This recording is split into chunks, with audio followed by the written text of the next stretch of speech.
Sayyidina wa maulana Muhammadin ibn Abdillah la hawla wa la quwwata illa billah.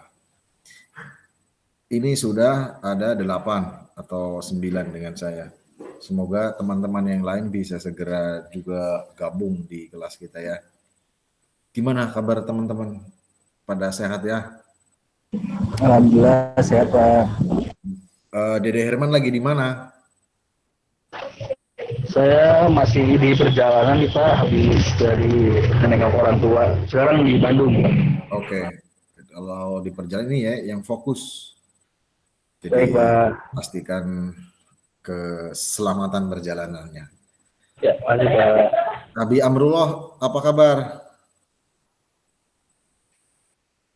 Halo, Kurniasih, kemudian Foni, Abdul Fahri, Sahiri, Rashid Siddiq, Naufal.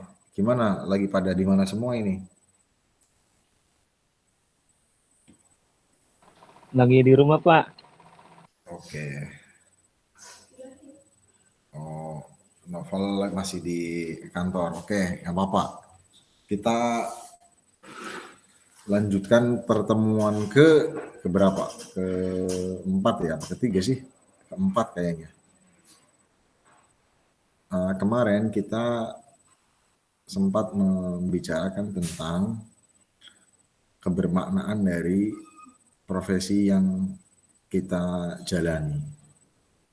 Artinya kita semua tatkala menjalankan aktivitas keseharian sebagai apapun, maka kita perlu memahami makna yang ada pada profesi kita. Seingat saya kemarin di bagian akhir saya kutipkan penggalan cerita ya tentang tukang mebel itu, bahwa sebelumnya dia itu menjalani profesi sebagai pengrajin mebel itu dengan tidak semangat karena dia merasa ya hidupnya atau aktivitasnya hanya itu-itu saja. Berangkat pagi, bikin kursi, bikin meja, sore pulang, dan terus menerus seperti itu selama berbulan-bulan, bertahun-tahun.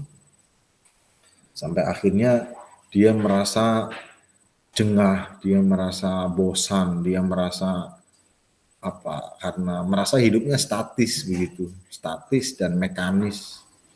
Statis itu artinya itu aja, mekanis itu artinya ya ritmenya ya pagi begitu, siang begitu, sore begitu, malam begitu. Jadi merasa tidak berwarna hidupnya. Lalu kemudian diingatkan oleh seseorang, sebenarnya namanya ada, namanya Pak Jamaluddin Ancok. Jadi cerita itu adalah cerita yang bisa kita baca pada tulisan Profesor Jamaluddin Ancok, seorang guru besar psikologi di UGM. Nah, beliau memberi perspektif baru, memberi pandangan yang baru kepada pengrajin mebel itu terkait dengan profesinya. Pak Jamaluddin menyampaikan bahwa menjadi seorang pengrajin meja kursi itu adalah profesi yang sangat terhormat dan sangat mulia. Kenapa? Karena dengan memproduksi meja kursi, maka sedemikian banyak orang terbantu sehingga nyaman dalam aktivitasnya, nyaman dalam belajarnya, dan lain sebagainya. Artinya, profesi sebagai tukang atau pengrajin mebel itu adalah profesi yang dengannya lalu ribuan orang, jutaan orang dapat beraktivitas dengan nyaman. Sehingga di sana sangat besar kebaikannya, nilai kebaikannya. Baru setelah diberi pemahaman seperti itu, si pengrajin mebel menyadari betapa mulianya, betapa baiknya, betapa bermaknanya profesi yang sebenarnya selama ini dia jalani. Nah, itu kira-kira gambaran perbedaan antara orang yang sudah menangkap makna dari profesinya dan orang-orang yang belum mampu merasakan makna dari profesi yang dijalaninya. Kalau kita sebagai pedagang misalnya, maka agar tumbuh dalam diri kita itu kecintaan terhadap profesi kita sebagai pedagang, maka mari kita pahami apa profesi yang kita sedang lakukan itu, tentu dengan menggunakan perspektif yang sangat luas begitu. Kalau misalnya di sini Mas Noval misalnya bekerja di bidang media, salah satu tugasnya misalnya begitu mempublikasikan apa produk-produk layanan dari perusahaannya misalnya. Maka mari Mas Noval untuk mampu melihat atau memahami aktivitasnya itu dengan perspektif yang tepat begitu. Oh, ternyata dengan saya mendesain media promosi, mendesain media publikasi di perusahaan saya, maka saya sedang terlibat dalam kerja besar mewujudkan generasi emas ke depan, generasi pecinta Al-Quran ke depan, dan lain sebagainya. Semua profesi itu punya maknanya masing-masing, punya makna masing-masing. Yang menjadi karyawan, kita pastikan memiliki perspektif yang mampu mengungkap makna dari profesi yang kita miliki itu. Dengan begitu, nanti kita akan sepenuh hati menjalani profesi kita, akan penuh kecintaan menjalani profesi kita itu.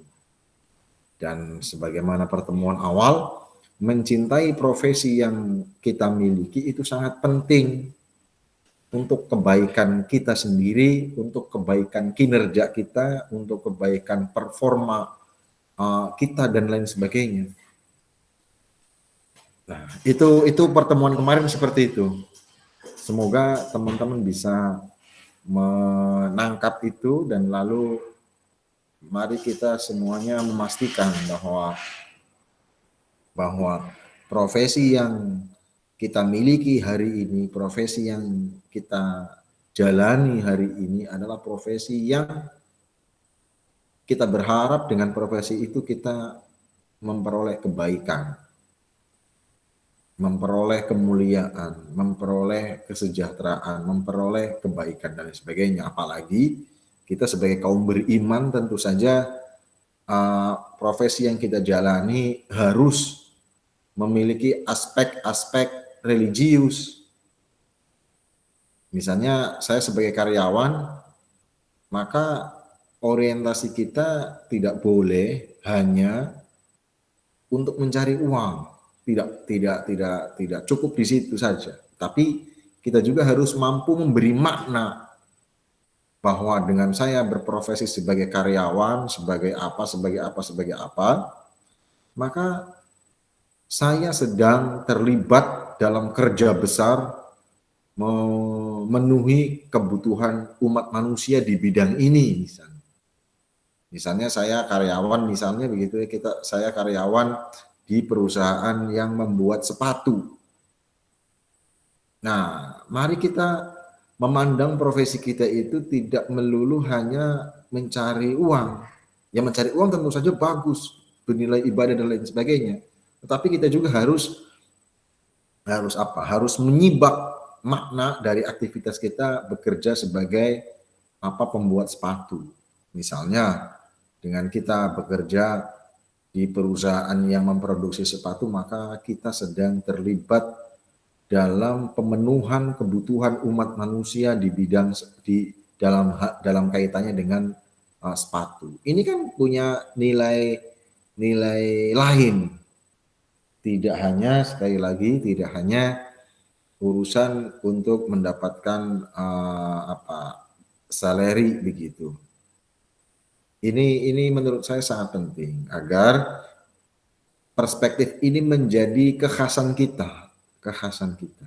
Nah, kalau kita perspektifnya seperti itu, pandangan kita seperti itu, kalau profesi yang kita miliki kita pandang dengan pandangan seperti itu, maka biasanya kita akan terhindar dari hal-hal yang tidak baik. Misalnya seperti ini. Kalau saya menjadi karyawan di perusahaan sepatu yang dengannya saya mendapatkan uang, bisa memenuhi kebutuhan saya tidak merepotkan orang lain, saya tidak meminta-minta ke orang lain, dan saya juga dengan bekerja membuat sepatu, saya sedang berusaha ikut di dalam memenuhi kebutuhan orang lain terkait sepatu, maka biasanya dalam melakukan kerjanya saat kita mengerjakan aktivitas membuat sepatu, kita akan selalu memiliki orientasi untuk bekerja secara baik, bekerja secara benar. Biasanya seperti itu. Berbeda misalnya apabila kita bekerja hanya sebatas untuk mencari uang. Ya walaupun mencari uang, sekali lagi saya ulangi, bekerja untuk mendapatkan uang tentu ini juga sangat baik, sangat mulia dan lain sebagainya. Tetapi kita juga harus pastikan bahwa bekerja tidak melulu hanya untuk itu. Di sana ada aspek khidmat kita, ada aspek pengabdian kita kepada umat manusia, kepada semesta bahkan. Nah, kalau kita punya perspektif seperti itu, maka kita akan lebih bisa terhindar dari melakukan hal-hal yang buruk dalam kaitannya dengan profesi kita. Tadi misalnya Mas Noval punya tugas membuat tool-tool atau perangkat-perangkat promosi, perangkat-perangkat publikasi, perangkat-perangkat dokumentasi dari suatu perusahaan di bidang bukan perusahaan, misalnya suatu lembaga di bidang sosial atau pendidikan atau apapun begitu. Maka kalau Mas Novel mampu menarik makna dari aktivitasnya, dari profesinya secara tepat tadi, maka insya Allah Mas Novel selalu terdorong untuk hanya melakukan hal-hal yang benar, untuk hanya melakukan hal-hal yang tepat sesuai dengan ketentuan yang ada. Apa misalnya produk dari kerjanya Mas Noval pasti relevan sesuai dengan produk yang real yang ada di lembaga tersebut. Seperti itu kira-kira gambarannya ya. Nah, untuk hari ini saya akan sedikit menambahkan sebelum nanti saya berharap kita bisa mendiskusikan terkait semua materi yang selama ini kita diskusikan. Saya ingin menambahkan bahwa selain kita harus mencintai profesi kita, selain kita juga harus mampu menangkap makna dari profesi yang kita jalani, yang juga sangat penting adalah bahwa kita sebagai seorang profesional, sebagai karyawan misalnya, sebagai selain karyawan itu istilahnya apapun itulah ya, sebagai profesional harus menyadari bahwa dimanapun kita bekerja dalam suatu perusahaan, dalam suatu institusi apapun, maka di perusahaan itu bukan hanya kita yang ada di sana, tetapi di sana sangat banyak pribadi-pribadi selain kita. Nah, misalnya kita ini satu kelas ya, ada 10 orang. Ketika kita berkumpul dengan orang lain yang jumlahnya 10 orang atau bahkan lebih, misalnya Mas Noval atau Mbak Foni atau Mas Dede, pasti di circle tempat kerjanya, pasti kan biasanya tidak sendirian ya, kecuali yang sedang merintis usaha pribadi, boleh jadi masih sendirian, tapi tentu saja tetap terkait dengan pihak lain. Misalnya kita hidup atau menjalani aktivitas di sebuah perusahaan. Di circle kita kerja di perusahaan tersebut, kita harus menyadari bahwa kita ini tidak sendirian di sana. Kita punya teman bekerja, kita punya mungkin orang yang levelnya ada di bawah kita, atau mungkin kita memiliki circle yang mereka itu posisinya ada di atas kita dan lain sebagainya. Intinya kita tidak sendirian. Oleh karena itu, kesadaran bahwa kita tidak sendirian di suatu perusahaan itu harus sepenuhnya kita sadari, sehingga kita pun akan selalu membuka ruang di dada kita ya. Untuk apa? Untuk menerima sesuatu yang berbeda dari orang lain. Kita di kelas nih bersepuluh. Kita jangan pernah merasa sendirian atau merasa hanya saya yang ada. Walaupun saya banyak omong selama ini. Tapi oke, nanti kita bergantian. Kita tidak bisa merasa hanya diri kita yang harus dominan di kelas ini. Tidak bisa seperti itu. Kita harus menyadari sepenuhnya bahwa orang selain kita memiliki hak yang sama seperti kita. Oleh karena itu, ada tuh kata-kata apa? Orang lain adalah wujudku dalam bentuk lain. Begitu. Jadi misalnya saya mau mengatakan, Abdul Fahri adalah Bisri dalam wujud lain. Abi Amrullah adalah Bisri dalam bentuk lain. Artinya apa? Setiap pribadi manusia, setiap orang memiliki kedudukan yang sama sebagaimana kita. Kesadaran ini akan mengantarkan kita kepada dorongan untuk membangun relasi atau membangun interaksi secara fair, secara saling menghormati begitu. Jadi ketika misalnya kita ada dalam satu lingkungan kerja, maka kita jangan pernah merasa bahwa hanya kita yang boleh dominan di lingkungan kerja tersebut. Tidak patut seperti itu. Tidak boleh seperti itu. Tapi kita harus memastikan bahwa orang selain kita yang ada di circle kita itu juga memiliki hak yang sama persis dengan kita.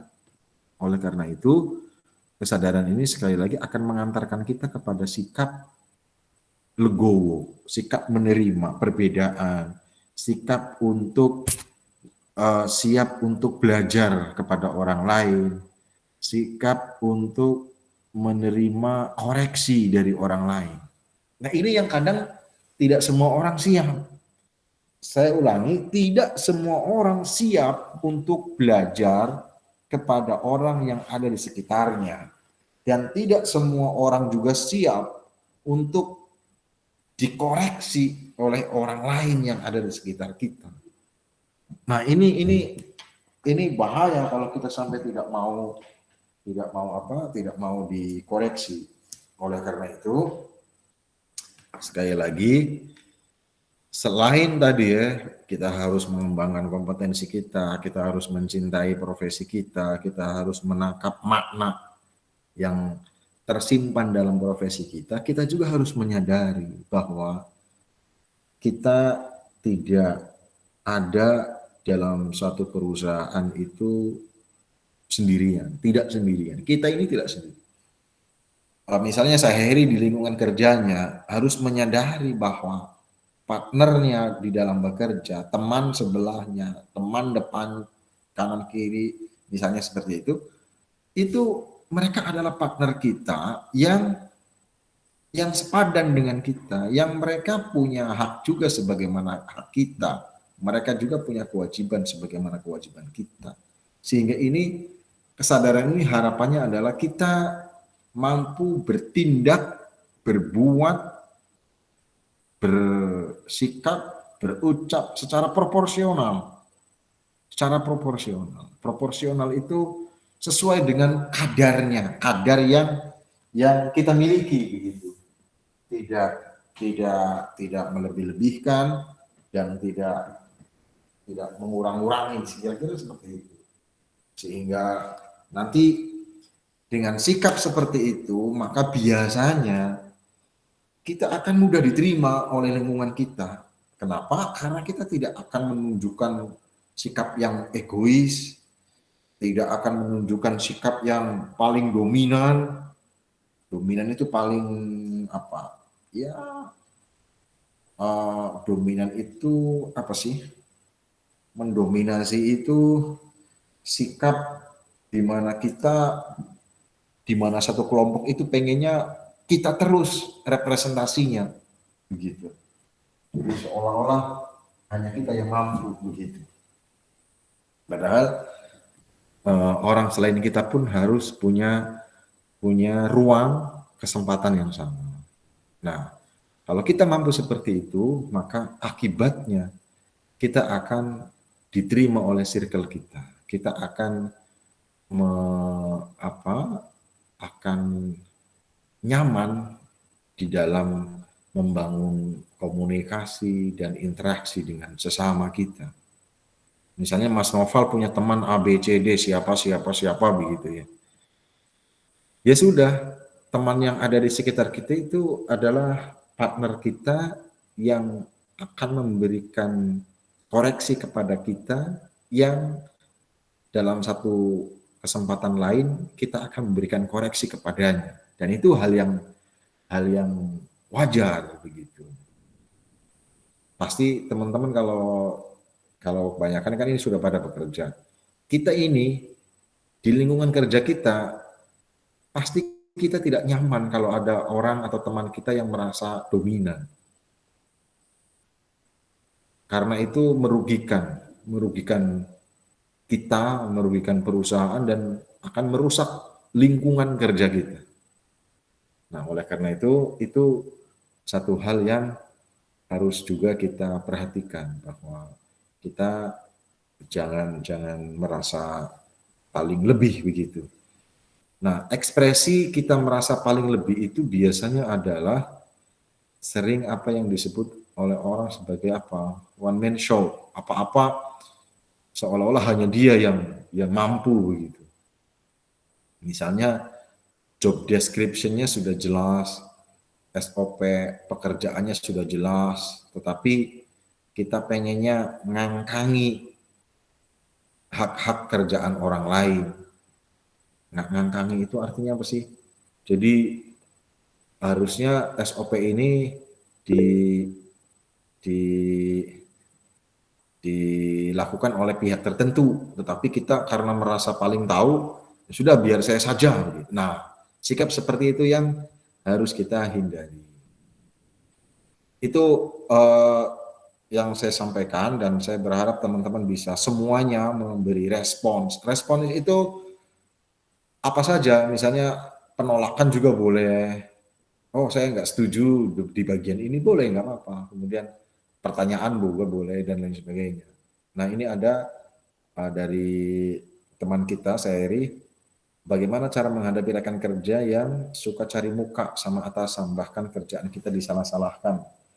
Nah, betul, itu kadang di semua tempat itu akan kita temui itu perilaku-perilaku seperti itu, atau setidak-tidaknya kita akan selalu menjumpai dimanapun, entah dimanapun lah. Kenapa coba? Misalnya ini ada bukannya menegur atau ngasih tahu ke kita kalau kerjaan bersalah, tapi malah foto dan melaporkan ke atasan. Nah, ini kan sikap-sikap yang jangan sampai kita melakukan. Yang itu ya. Nah, bagaimana kalau kita posisinya sebagai pihak yang dirugikan? Misalnya kita sudah berusaha optimal, tetapi namanya orang ya, namanya manusia, dalam satu ketika sangat mungkin ada kurangnya, ada kelirunya, ada lupanya misalnya begitu. Kemudian dianggap salah. Nah, kesalahan kerja kita lalu bukannya dikoreksi atau bukannya diperbaiki oleh partner kita, tapi justru dibesar-besarkan, disalah-salahkan dan bahkan dilaporkan kepada atasan. Pada saat yang sama, pihak yang melaporkan itu pasti akan seolah-olah mendapat kredit poin dari atasan tersebut karena melaporkan kekurangan yang ada pada kita misalnya. Nah, pertama, dalam keadaan normal kita jangan sampai melakukan hal seperti itu. Itu yang pertama. Yang kedua, Kalau posisi kita melihat teman kita salah di dalam bekerja, ini posisi kita katakanlah di pihak yang tidak salah, lalu melihat teman kita ini kok bekerjanya ada yang keliru dan kita melihatnya. Nah, pasti semua kita akan coba mengukur, harusnya mengukur kesalahannya apa, sefatal apa, semerugikan apa. Kalau kesalahannya ringan tentu saja dengan mudah kita bisa ingatkan, kita bisa koreksi agar kemudian diperbaiki dan lain sebagainya.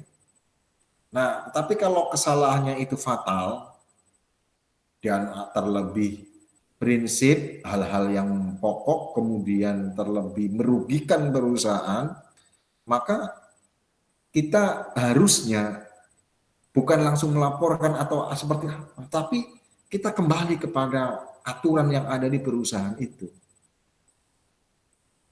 Misalnya kalau ada kesalahan kerja, maka SOP untuk menindak kesalahan itu seperti apa. Sehingga nanti kita terhindar dari kesan melaporkan kesalahan teman kita. Kalau kita tidak patuh kepada SOP yang ada di perusahaan kita, maka kita bisa dituduh balik oleh teman kita itu yang kita koreksi sebagai melaporkan ke atasan, sebagai orang yang mencari muka kepada atasan kita. Nah, untuk menghindari kesan itu, untuk menghindari kesan bahwa kita melaporkan kesalahan teman kita, juga untuk menghindari kesalahan, untuk menghindari kesan seolah-olah kita mencari muka pimpinan kita, maka kita lebih baik mengembalikan tindakan korektif itu kepada SOP perusahaan. Kecuali kesalahannya sangat ringan, bisa kita langsung on the spot kita koreksi begitu. Tapi kalau kesalahannya agak prinsip, maka lebih aman kita kembalikan kepada aturan di perusahaan tersebut. SOP di situ bunyinya seperti apa, ya sudah diproses sesuai dengan regulasi yang ada. Daripada kita melewati regulasi lalu kita laporkan langsung ke pimpinan, apalagi secara personal, nah itu kan nanti akan mendatangkan banyak sakwa sangka, akan mendatangkan banyak dugaan. Karena pasti perusahaan modern tindakan korektifnya tidak dilakukan secara personal seperti itu, pasti ada SOP di sana, SOP kerjanya seperti apa. Nah, sekarang kalau kemudian posisinya dibalik, kita ada di pihak yang salah. Yang maksud saya, kita di dalam bekerja, kemudian misalnya melakukan kerja kita ada yang salah, ada yang keliru, ada yang tidak sesuai dengan target misalnya. Lalu pekerjaan kita yang tidak sesuai dengan target itu dilaporkan oleh teman dekat kita, bahkan dilaporkan ke atasan kita, dilaporkan bahkan dilebih-lebihkan, bahkan dibesar-besarkan, diramaikan di perusahaan kita. Apa? Kita harus seperti apa? Usul saya, kalau kita ada pada posisi seperti itu, kita disalah-salahkan dan bahkan dibesar-besarkan kesalahannya, yang bisa kita lakukan yang pertama, klarifikasi kepada pihak yang berwenang di perusahaan tersebut. Tidak harus kepada si teman itu yang melaporkan. Karena dia boleh jadi juga levelnya sama dengan kita yang juga tidak punya wewenang terkait hal itu. Kita datangi pimpinan kita yang berwenang di dalam hal itu, lalu kita pastikan kita memahami SOP atau regulasi yang ada di perusahaan itu, lalu kita bisa klarifikasi, oh saya memang ada kekurangan atau ada kesalahan atau ada kekeliruan, tapi kekeliruan saya itu di aspek A, B saja, bukan A, B, C, D, E, F, G, kira-kira seperti itu. Setelah kita memberi klarifikasi, kita juga sampaikan komitmen kita yang benar-benar akan meningkatkan kinerja kita lebih baik lagi. Ini dalam rangka apa? Di dalam rangka meyakinkan pimpinan kita bahwa kita adalah orang yang siap dikoreksi dan siap untuk berubah sambil mengembangkan kinerja kita. Kalau kita menyampaikan hal itu, insya Allah ya, kesalahan yang dibesar-besarkan itu dengan sendirinya akan diredupkan oleh pimpinan kita. Nah, beda kasus kalau kemudian pimpinan kita ini kemudian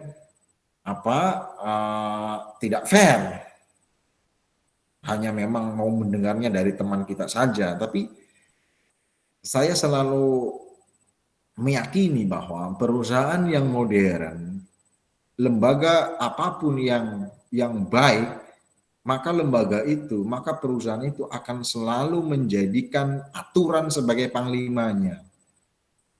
Selalu menjadikan regulasi atau SOP di perusahaan itu sebagai rujukan tertingginya. Oleh karena itu, kalau kita ada melakukan kekeliruan saat bekerja, lalu dilaporkan oleh teman kita dengan melebih-lebihkan, dengan melaporkan kepada pimpinan, maka yang kita lakukan pertama, kita klarifikasi kepada yang berwenang. Yang berwenang misalnya kepala HRD-nya, ya sudah kepala HRD-nya, kita klarifikasi di sana. Kalau memang ada keliru, sampaikan aja ada keliru. Kekeliruan itu kan manusiawi selama kita tidak menyengaja. Gitu. Dan kemudian orang itu kan kadang kalau salahnya satu, saya misalnya salah dalam satu hal. Bagi orang yang tidak suka dengan kita, dengan saya, pasti kesalahan satu hal ini bagi mereka itu bukan satu tapi 10. Nah, itu yang harus saya klarifikasi, itu yang harus kita klarifikasi. Kalau Novel misalnya, kalau Saheri misalnya pernah melakukan kekeliruan saat bekerja dalam satu hal, maka bagi temannya Saheri yang usil, yang satu hal ini menjadi 10 hal. Oleh karena itu, penting bagi Saheri untuk melakukan klarifikasi, memberikan penjelasan yang sebenarnya kepada pihak yang terkait. Jangan kepada semua orang, nggak penting. Ya toh, karena ada yang berwenang di sana. Jadi, klarifikasi, isinya apa klarifikasi itu? Jelaskan apakah memang ada salah, apakah memang tidak ada salah. Kalau tidak ada salah, buktikan. Kalau ada salah, akui saja tidak apa-apa, dan setelah mengakui, sampaikan bahwa kita punya komitmen untuk memperbaiki dan untuk meningkatkan performa kita.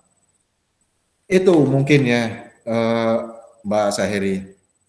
Kemudian dari Mas Dede, kalau kita sudah paham semua yang ada di tempat kerja kita, sebaiknya kita membuka usaha tersebut secara mandiri.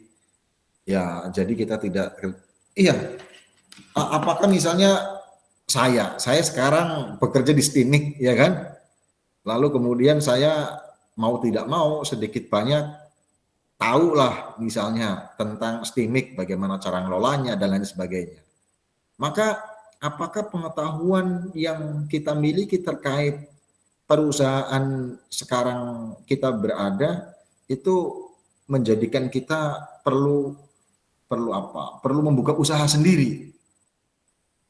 Nah, nanti ini menurut saya babnya sudah bergeser. Babnya adalah nanti ada ketentuan. Misalnya ketika saya mau membuka usaha sendiri seperti usahanya perusahaan di mana saya bekerja, itu kan nanti urusannya apakah saya sudah memiliki kecukupan di dalam menyiapkan sumber daya untuk membuka usaha itu. Kalau sudah, oh iya, saya kira harus. Misalnya dari aspek modal, dari aspek pasar, dari aspek apapun, misalnya sudah ada atau setidaknya kayaknya ada, ya itu bisa kita coba. Tetapi lagi-lagi di dalam memulai usaha baru tentu yang dibutuhkan adalah keberanian. Bahkan tanpa pengalaman ikut di suatu perusahaan, seseorang dengan keberaniannya sangat mungkin memulai usaha baru. Apalagi kalau kita punya referensi sebelumnya, itu kan lebih bagus lagi. Jadi terkait ini saya ada teman, dia teman di kampung begitu ya. Dia dulu itu jadi buruh kuli panggul ikan di Caringin. Kalau teman-teman ada yang di Bandung, Di pasar Caringin kan itu ikan dan lain sebagainya ya di situ tuh ya. Nah dulu dia itu masih usia SMP, itu jadi kuli panggul di sana. Kemudian sambil dia bekerja sebagai kuli panggul ikan, ternyata dia belajar bagaimana cara si bosnya mengelola usaha ikannya. Sampai pada saatnya nanti dia semakin dipercaya oleh bosnya karena tadi dia punya integritas, dia punya kejujuran, dia punya transparansi dan lain sebagainya dan tanggung jawab. Maka lalu dia misalnya inilah diberi kepercayaan tidak hanya sekedar kuli panggul kira-kira seperti itu. Nah, ternyata setelah menjalani sekian tahun di sana, dia mengajukan izin kepada bosnya. Dan ini kan dia berarti kan dia terbuka, jujur, tidak main belakang begitu. Dia menyampaikan kepada bosnya bahwa saya agaknya mencukupkan diri untuk kerja di sini dan saya mohon izin untuk belajar membuka usaha seperti Bapak. Dia menyampaikan seperti itu. Dan bagusnya si bos ini kemudian memberi dukungan. Lalu akhirnya saat ini orang itu, anak itu yang dulu kuli panggul, sekarang dia menyuplai satu hari itu bisa 10 ton ikan di Caringin itu. Ada, kalau tadi Mas Dede Herman di Bandung kan ada Caringin kan ya, pasar Caringin. Dia di sana. Dekat Caringin itu ada perumahan, dia alhamdulillah hidup berkecukupan dan lain-lain. Nah, kondisi seperti ini mensyaratkan apa? Mensyaratkan banyak hal. Pertama, apakah bos kita bisa kita menyampaikan secara terbuka seperti tadi? Kan tidak semua orang, tidak semua bos punya tipe seperti itu. Jangan-jangan kita dihalangi untuk keluar. Jangan-jangan kalaupun dilepas, kita akan dimatikan kalau mau membuka usaha. Nah itu kan banyak hal. Oleh karena itu, tadi pada akhirnya untuk membuka usaha itu keberanian. Nah, keberanian tentu saja terukur, kita punya pengalaman, kita punya kepercayaan. Bahkan si orang tadi itu, yang si tukang ikan tadi itu, ketika dia keluar dari tempat dia bekerja, dia tidak memiliki modal duit. Tapi tadi dia punya pengalaman, dia punya jejaring, dia punya trust. Dia sudah mendapat kepercayaan dari banyak orang. Jadi modal itu, istilah modal itu tidak selalu merujuk kepada duit. Kita jejaring kenalan, kita itu modal.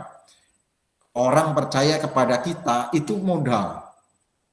Kemudian pengalaman, modal, ilmu, modal, dan lain tenaga juga itu modal. Sehingga apakah kalau kita sudah tahu cara kerja di suatu tempat, di suatu perusahaan, maka kita bisa memulai usaha serupa, usaha sendiri serupa? Sangat mungkin, sangat mungkin, sangat mungkin.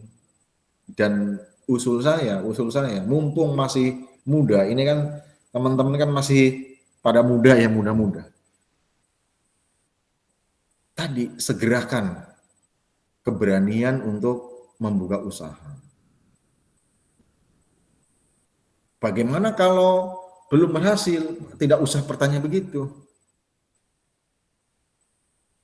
Ya bagaimana juga kalau berhasil, kan kira-kira sama. Kalau untuk saat ini antara berhasil dan belum berhasil itu kan sama kemungkinannya.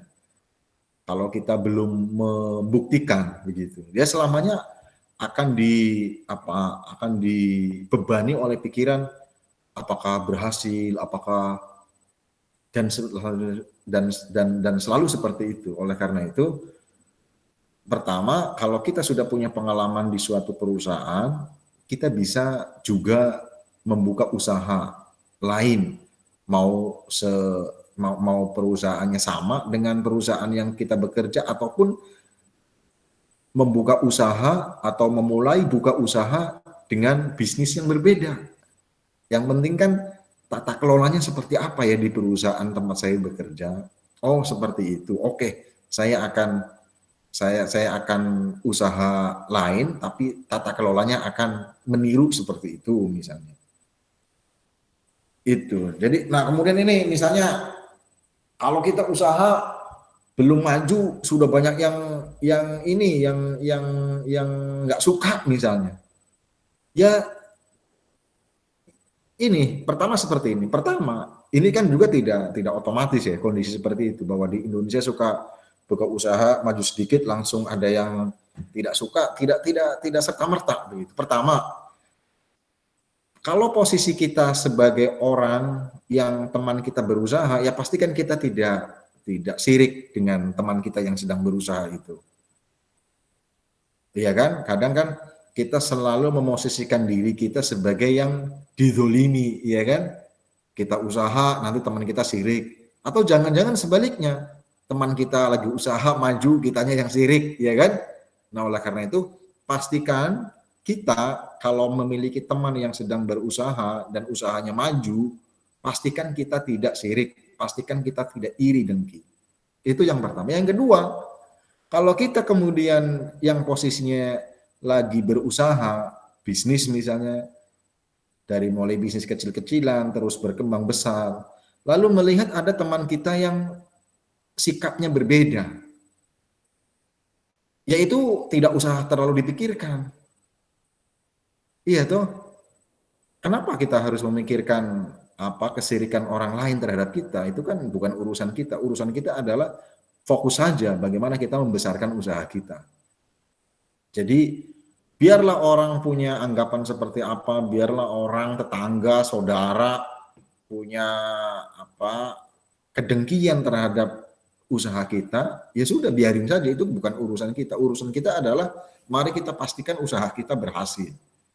Bahwa orang yang ada di sekitar kita tidak suka, catatannya satu, yang penting kita tidak bersikap buruk kepada mereka. Beda lagi kalau kita berusaha tapi sikap kita buruk kepada mereka, ya karuan saja kan, mereka akan tidak nyaman dengan kita begitu. Itu jadi kita kalau melihat sesuatu kita harus mampu menempatkan posisi kita di mana. Misalnya di lingkungan kita ada orang yang bekerja, ada orang yang bisnis kecil-kecilan. Lalu setelah semakin maju, orang lain pada dengki. Atau sebaliknya, ada orang lain lagi dagang kecil-kecilan lalu membesar, jangan-jangan kita yang dengki. Nah, itu juga kan harus kita cross check begitu ya. Kemudian di tempat kerja ada yang kerjanya cuma pamer kekayaannya aja, itu enaknya diapain Pak? Ya tidak usah dipikirin, ngapain misalnya nih teman kita di perusahaan kita, di karyawan misalnya ya, teman kita ini pakai bajunya yang mahal-mahal, pakai HP-nya yang mahal-mahal, pakai sepatunya yang mahal-mahal, pakai apanya yang bagus-bagus, Tumblr-nya. Ini kalau teman-teman ngikuti itu kan lagi ada viral kemarin ya, yang Tumblr yang yang tidak mau disebut Tumblr dia ya. Ya sudah biarin aja. Anggap saja mungkin dia cara bahagianya seperti itu. Mungkin dia merasa bahagianya adalah ketika dia mampu memamerkan kekayaannya. Dan kita nggak usah baper gitu, biarin saja. Iya kan? Selama kita tidak dirugikan, ya kenapa pula kita harus bereaksi? Iya kan? Walaupun tentu posisinya sekarang kita balik. Jangan-jangan menurut teman kita ini yang pamer kekayaan. Boleh jadi seperti itu. Mungkin menurut kita biasa. Tetapi ternyata diam-diam menurut teman kita,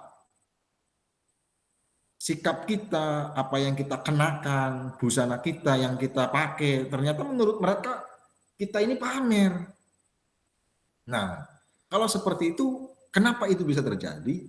Boleh jadi ada perbedaan kultur, ada perbedaan kebiasaan antara kita dan orang lain itu. Mungkin teman kita itu yang kita anggap pamer itu mungkin memang kulturnya dari dulu seperti itu, kebiasaannya seperti itu, tradisi dari keluarganya pun seperti itu, sehingga bagi dia merasa biasa. Nah, karena menurut kita hal itu tidak biasa, maka lalu kita menyimpulkannya sebagai tindakan pamer. Yang penting kita tidak pamer, itu yang pertama ya. Kalau ada yang pamer bagaimana? Ya, ya yang penting inilah tidak seronok begitu, tidak menor atau tidak apa, misalnya ke kantor pakai pakaian yang apa, yang berlebihan begitu. Ya biarin saja kalau ada yang gregetan, ya nggak usah gregetan, biasa saja. Tadi selama kita tidak dirugikan, ya it's fine saya kira. Jadi kalau jadi kitanya yang nggak bahagia, ya kenapa kita jadi nggak bahagia? Kan jadi ini saya pribadi. Jadi saya berharap begini, teman-teman semua, kalau kita tinggal bareng dengan orang lain atau hidup dalam satu komunitas tertentu, maka apa yang ada di sekitar kita itu apa ya? Tidak selalu kita lihat sebagai apa ya? Jadi cara melihatnya seperti itu. Misalnya kita begini nih, Mas Noval, kemudian dan teman-teman semua, ini kan ada yang on kamera, ada yang tidak. Boleh jadi kalau misalnya saya akan menonjolkan kebaperan saya, maka saya akan menyimpulkan, wah ini kelas ini nih pada nggak mau buka kamera ini. Ini kan tidak patut, ini kan kurang menghargai. Itu kalau satu perspektif tertentu. Tapi kita juga bisa juga menggunakan perspektif, oh bahwa anak mahasiswa di semester 5 itu lebih banyak yang memilih tutup kamera dibanding buka. Ini sebagai gejala apa? Kenapa mahasiswa STIMIK di semester 5 itu lebih banyak memilih yang menutup kameranya?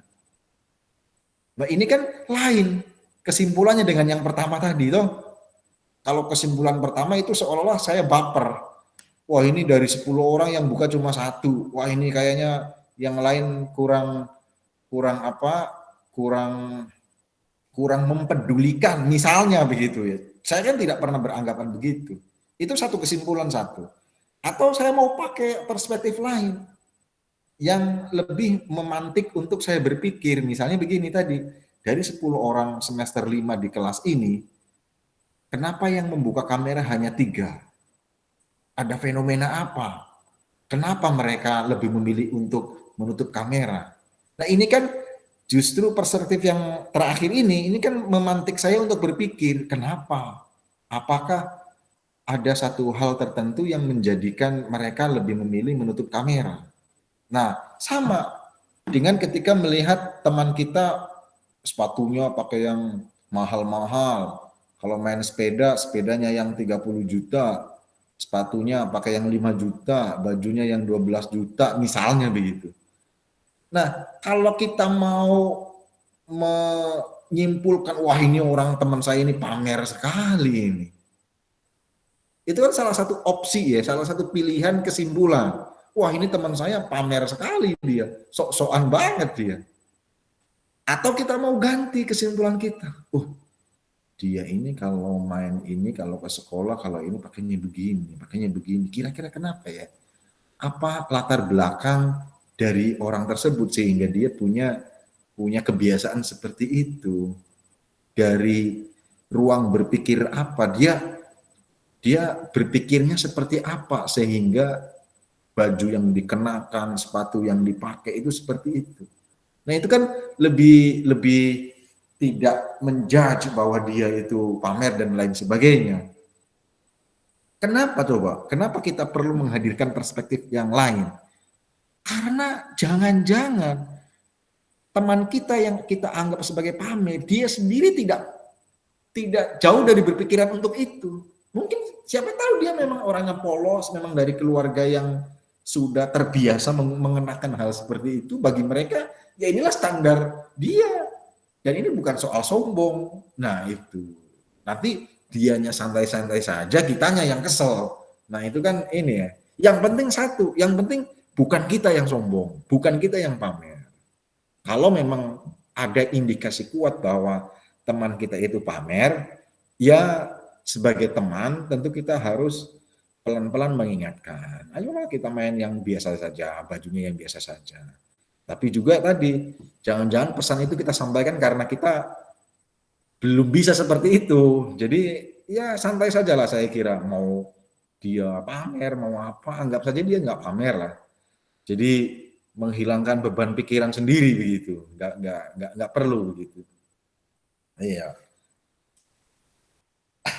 Pamer itu Pak, orang kalau jalan sepatunya duluan diliatin, ya nggak apa-apa. Siapa tahu teman Anda itu cara bahagianya seperti itu, iya kan? Daripada bahagianya dia usil kepada orang lain, kan lebih bahaya. Ya mungkin dia cara bisa merasakan bahagia manakala dia bersikap seperti itu. Ya sudah, ya dia bahagia, kita juga nggak terganggu. Daripada cara bahagianya harus mengganggu orang lain, ya kan bisa repot malah.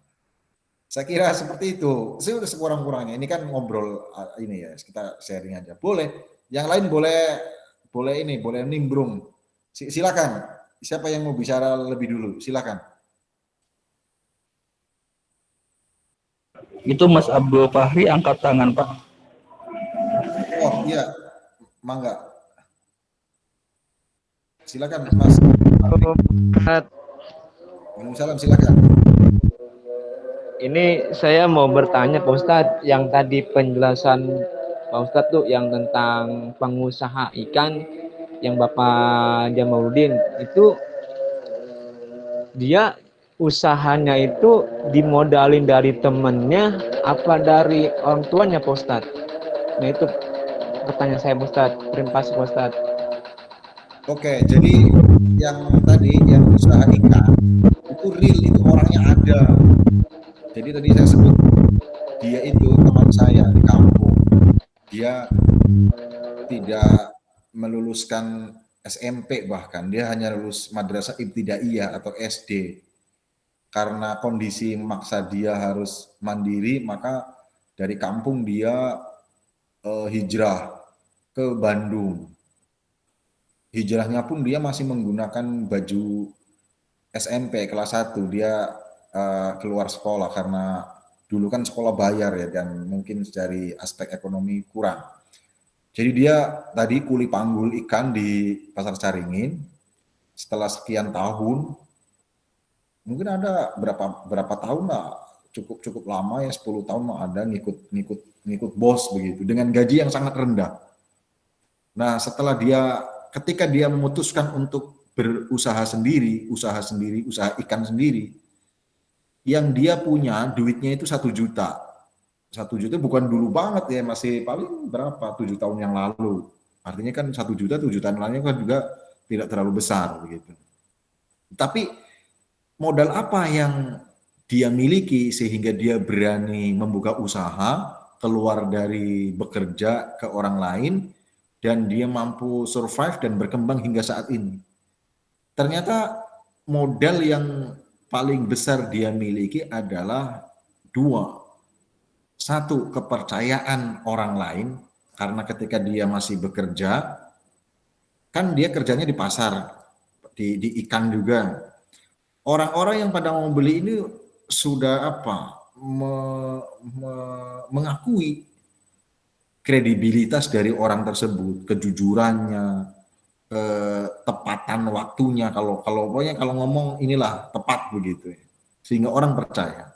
Nah, ketika dia izin kepada bosnya untuk memulai usaha sendiri, bosnya bagus, mempersilahkan dan memberi restu dan mendoakan lah kira-kira, walaupun dia tidak diberi modal oleh bosnya, apalagi orang tuanya kan kondisinya seperti tadi itu. Jadi yang dia miliki adalah modal kepercayaan dari supplier dan kepercayaan dari pelanggan. Karena ketika dia masih ikut bekerja kepada bos, supplier di perusahaan itu kan melalui dia. Dan orang dari luar kota kalau mau beli ikan kan menghubunginya dia. Dan lagi-lagi si bosnya itu baik.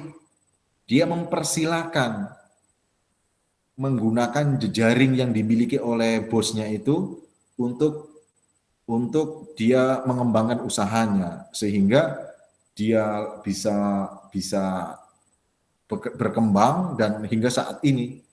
Artinya apa? Artinya kesimpulan saya terkait dengan orang itu adalah apa? Pertama, kejujuran.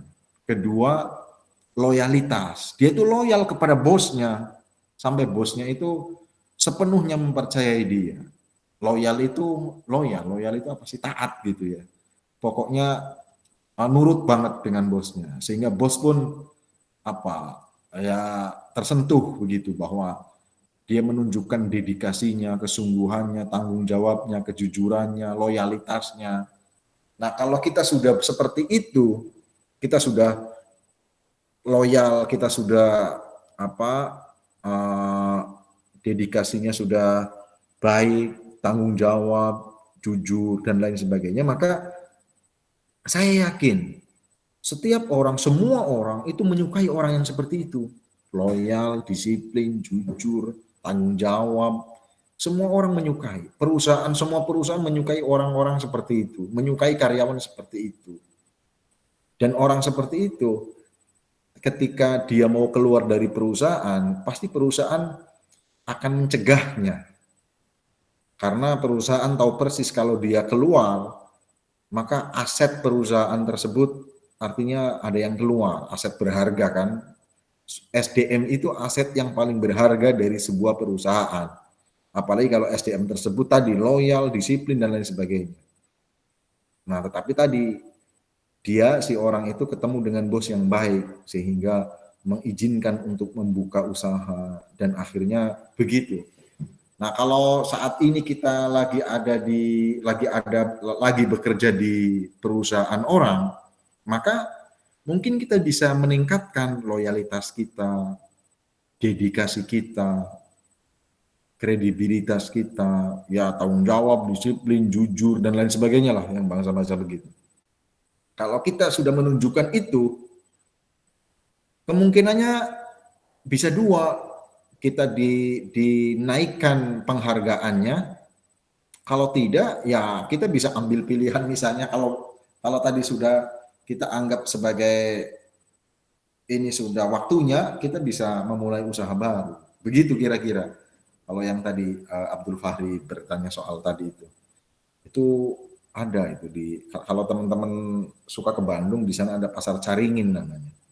Dan dia buka usaha di sana. Ini salah satu contoh ya, tentu saja banyak contohnya. Kebetulan saya hanya tahunya itu sehingga saya kutipnya itu. Demikian, silakan yang lain atau yang lain boleh silakan. Tidak harus pertanyaan, boleh ikut mengomentari juga.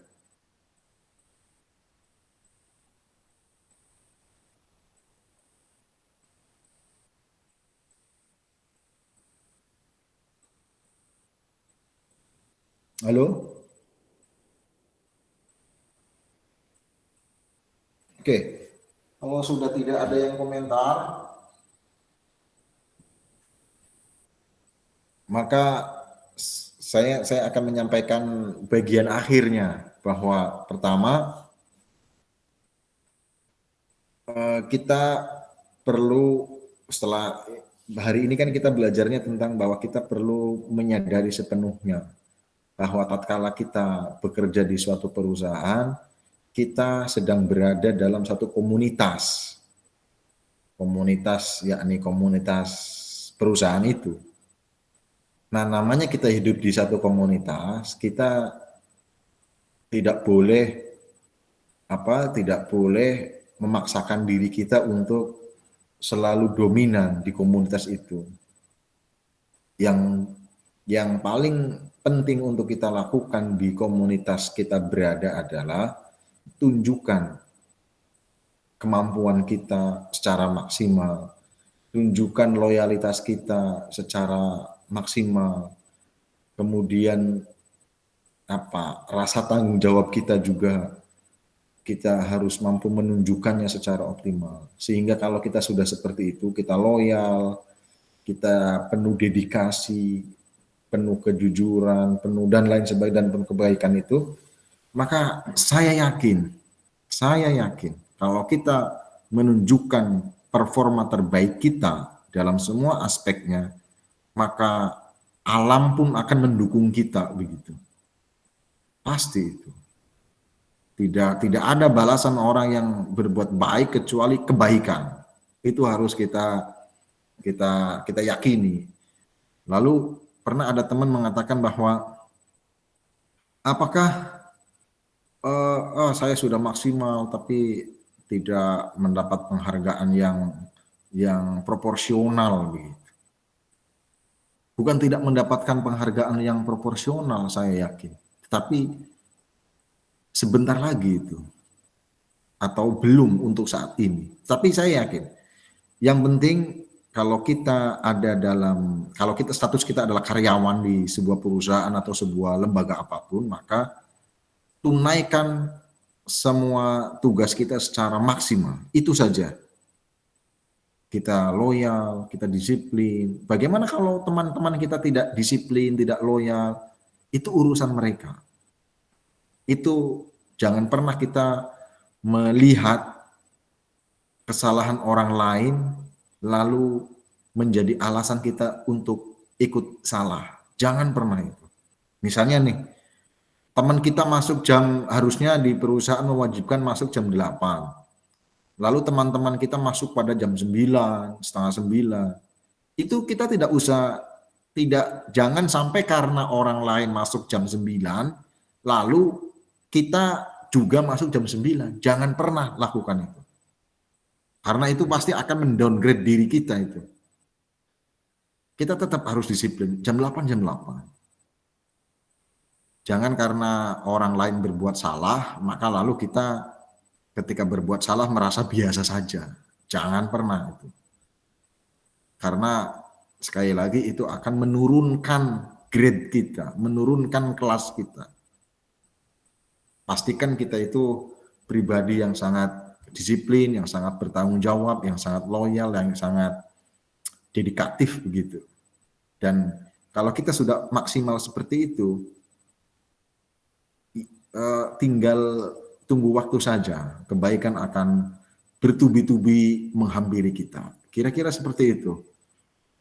Dan ketika kita hidup dalam satu lingkungan kerja, tadi kita juga harus punya kesiapan hati, kesiapan pikiran, kesiapan perasaan untuk menerima perbedaan yang ada, menerima perbedaan karakter teman kita yang seperti itu, karakter bos kita yang seperti itu. Kalau yang kita berwirausaha, kita harus berlapang dada ketika menemui klien atau menemui customer yang beragam karakternya itu. Kita harus lapang dada, mau tidak mau, wong kita memang pasti berdampingan dengan orang lain. Oleh karena itu, kompetensi yang bagus, kemudian kecintaan kepada profesi, kemudian menangkap makna dari profesi yang kita lakukan, itu juga harus diimbangi dengan kesadaran bahwa kita tidak tinggal di ruangan sendiri. Kita hidup secara berbarengan dengan orang-orang lain. Itu saya kira Mas Noval, Mas Abi Amnullah, Mas Nur Wahid, Mas Francois, dan Dede Herman, Kurniasi, Fahri, Liu Purnomo. Terima kasih atas partisipasi teman-teman sekalian, dan semoga kita di pekan depan dapat ketemu lagi dengan suasana atau dalam kondisi yang lebih baik lagi ya. Saya berpesan kita tingkatkan penjagaan kita terhadap kesehatan, karena ini lagi banyak yang sakit ya akhir-akhir ini, dan lalu nanti semoga kita bisa mendiskusikan perihal kemungkinan-kemungkinan apa yang akan kita lakukan di masa-masa mendatang, baik kita sebagai seorang karyawan maupun kita sebagai seorang wirausaha. Itu semoga dapat kita diskusikan nanti. Terima kasih, mohon maaf kalau tidak ada lagi dari teman-teman, maka saya akan mencukupkan sampai di sini. Oke, kalau demikian cukup, nanti saya minta setelah ini teman-teman mencatatkan nama di grup sebagai tanda kehadiran di kelas kita sore hari ini. Terima kasih. Al-afu minkum. Wassalamualaikum warahmatullahi wabarakatuh. Waalaikumsalam warahmatullahi wabarakatuh. Terima kasih Pak. Terima kasih ya, mohon maaf. Terima kasih Pak. Terima kasih ya Pak. Pak.